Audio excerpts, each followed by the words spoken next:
नमस्कार दोस्तों, मैं आपका दोस्त रजनीकांत ओझा। आज मैं आपको कर्ण और अर्जुन के बीच महाभारत युद्ध के 17वें दिन लड़े हुए युद्ध का वृतांत बताऊंगा। इसी दिन कर्ण का वध भी हुआ था।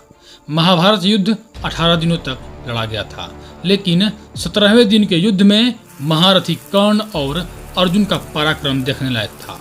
दोनों ही योद्धा एक दूसरे को बड़े उतावले के साथ जल्द से जल्द मार देना चाहते थे, जिसका वर्णन संजय धृतराष्ट्र से करते हैं। संजय कहते हैं, राजन, कर्ण के पुत्र महावीर वृषसेन का वध करने के पश्चात भरत श्रेष्ठ अर्जुन ने अपने छोड़े हुए प्रलयकालीन सूर्य और अग्नि किरणों के समान प्रकाशित होने वाले 10,000 बाणों से क्षण भर में कर्ण के रथ को आच्छादित कर दिया। उस दिव्यास्त्र से शूल, फरसे, चक्र और सैकड़ों नराज आदि अस्त्र शस्त्र प्रकट होने लगे, जिनसे सब ओर के योद्धाओं का विनाश होने लगा।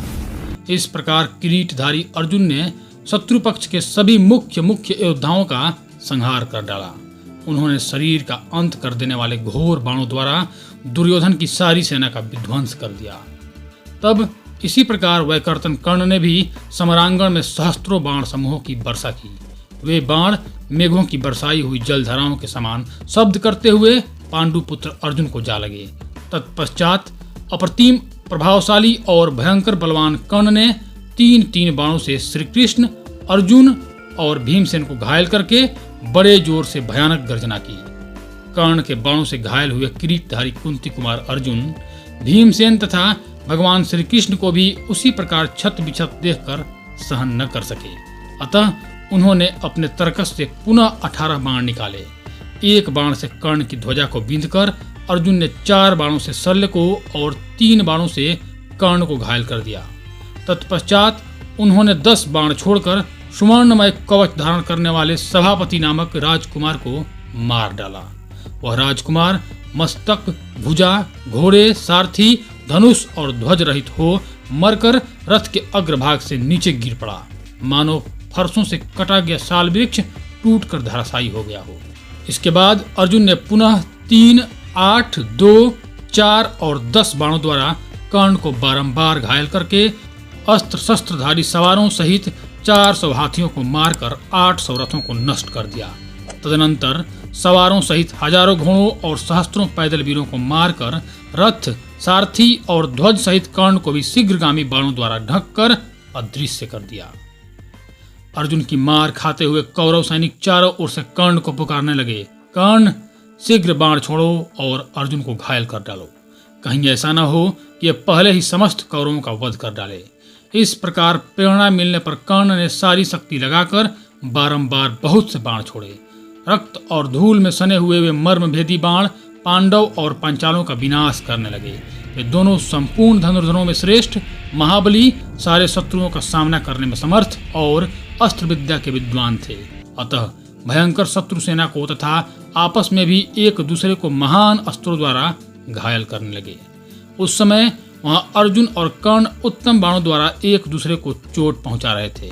उनके धनुष, प्रत्यंचा और हथेली का संघर्ष बड़ा भयंकर होते जा रहा था और उससे उत्तम बाण छूट रहे थे। इसी समय पांडुपुत्र अर्जुन के धनुष की डोरी अधिक खींच जाने के कारण सहसा भारी आवाज के साथ टूट गया। उस अवसर पर सूत पुत्र कर्ण ने पांडु कुमार अर्जुन को 100 बाण मारे।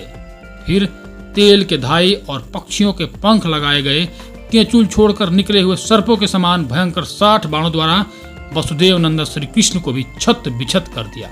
इसके बाद पुनः अर्जुन को 8 बाण मारे। तदनंतर सूर्य कुमार कर्ण ने 10,000 उत्तम बाणों द्वारा वायुपुत्र भीमसेन के मर्म स्थलों पर गहरा आघात किया। साथ ही श्री कृष्ण, अर्जुन और उनके रथ की ध्वजा को, उनके छोटे भाइयों को तथा सोमकों को भी उसने मार गिराने का प्रयत्न किया। तब जैसे मेघों के समूह आकाश में सूर्य को ढक लेते हैं, उसी प्रकार सोमकों ने अपने बाणों द्वारा कर्ण को आच्छादित कर दिया। परंतु सूर्यपुत्र अस्त्र विद्या का महान पंडित था। उसने अनेक बाणों द्वारा अपने ऊपर आक्रमण करते हुए सोमकों को जहां के तहां रोक दिया। हे राजन, उनके चलाते हुए संपूर्ण अस्त्र शस्त्रों का नाश करके सूत पुत्र ने उनके बहुत से रथों, घोड़ों और हाथियों का भी संहार कर डाला और अपने बाणों द्वारा शत्रु पक्ष के प्रधान योद्धाओं को पीड़ा देना प्रारंभ किया। उन सब के शरीर कर्ण के बाणों से विदीर्ण हो गए और वे आर्तनाद करते हुए प्राण शून्य हो पृथ्वी पर गिर पड़े। जैसे क्रोध में भरे हुए भयंकर बलशाली सिंह ने कुत्तों के महाबली समुदाय को मार गिराया हो, वहीं दशा सोमकों की हुई। पांचालों के प्रधान सैनिक तथा दूसरे योद्धा पुनः कर्ण और अर्जुन के बीच में आ पहुंचे, परंतु बलवान कर्ण ने अच्छी तरह छोड़े हुए बाणों द्वारा उन सबको हठपूर्वक मार गिराया। फिर तो आपके सैनिक कर्ण की बड़ी भारी विजय मानकर ताली पीटने और सिंहनाद करने लगे। उन सब ने यह समझ लिया कि इस युद्ध में श्री कृष्ण और अर्जुन कर्ण के बस में हो गए। तब कर्ण के बाणों से जिनका अंग अंग छत बिछत हो गया था, उन कुंती कुमार अर्जुन ने रणभूमि में अत्यंत कुपित हो शीघ्र ही धनुष की प्रत्यंचा को झुकाकर चढ़ा दिया और कर्ण के चलाए हुए बाणों को छिन्न भिन्न करके कौरवों को आगे बढ़ने से रोक दिया। तत्पश्चात किरीटधारी अर्जुन ने धनुष की प्रत्यंचा को हाथ से रगड़कर कर्ण के दस्ताने पर आघात किया और सहसा बाणों का जाल फैलाकर वहां अंधकार कर दिया। फिर कर्ण, शल्य और समस्त कौरवों को अपने बाणों द्वारा बलपूर्वक घायल किया। अर्जुन के महान अस्त्रों द्वारा आकाश में घोर अंधकार फैल जाने से उस समय वहां पक्षी भी नहीं उड़ पाते थे। इसी समय कुंती कुमार अर्जुन ने हंसते हंसते 10 बाणों से शल्य को गहरी चोट पहुंचाई और उनके कवच को छिन्न भिन्न कर डाला। फिर अच्छी तरह छोड़े हुए 12 बाणों से कर्ण को घायल करके पुनः उसे 7 बाणों से बिंध डाला। धन्यवाद दोस्तों, इस वीडियो में अभी बस इतना ही। कर्णवध पार्ट 2 का वीडियो बहुत जल्द लाने वाला हूँ। उसमें कर्णवध का पूरा गाथा आपको सुनाऊंगा। तब तक के लिए आप मेरे चैनल को सब्सक्राइब कर दें। धन्यवाद।